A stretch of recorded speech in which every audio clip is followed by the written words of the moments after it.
అందరు సంతోషంగా ఉన్నారా? ఇల్లు వచ్చిన వాళ్ళు మరి సంతోషంలో ఉంటే సప్పట్లు కొట్టాలి కదా.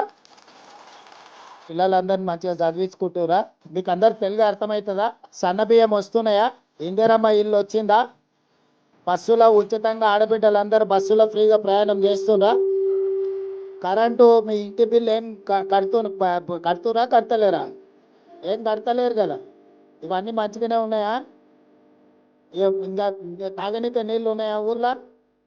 ఆ నీళ్లు లేకపోతే ఎంబడే చేపిస్తాం కలెక్టర్ గారు. డ్రింకింగ్ వాటర్ ఏమైనా ఇష్యూ ఉంటే, ఏమైనా పెండింగ్ ఏమైనా ఇష్యూస్ ఉన్నా కూడా వాటి అన్నిటి చూసేది. ఊర్లో సీసీ రోడ్ అంతా అయిందా? ఉన్నాయి కదా. అన్నీ మంచిగా చేసుకొని మిమ్మల్ని అందరినీ కలుద్దాం. నీళ్ళు ఏదైనా లేకపోతే ఆడ నీళ్ళు తాగనీకే నీళ్ళు చేపిస్తా. అప్పుడు కొన్ని చేసి చేయకుండా వదిలేసారు పాత గవర్నమెంట్లో. ఇప్పుడు ఇది ఇందిరమ్మ ప్రభుత్వం కదా, పేదోళ్ళ కోసమే పనిచేస్తుంది. మీకు అందరికీ మంచిగా పని చేయించే బాధ్యత నాది.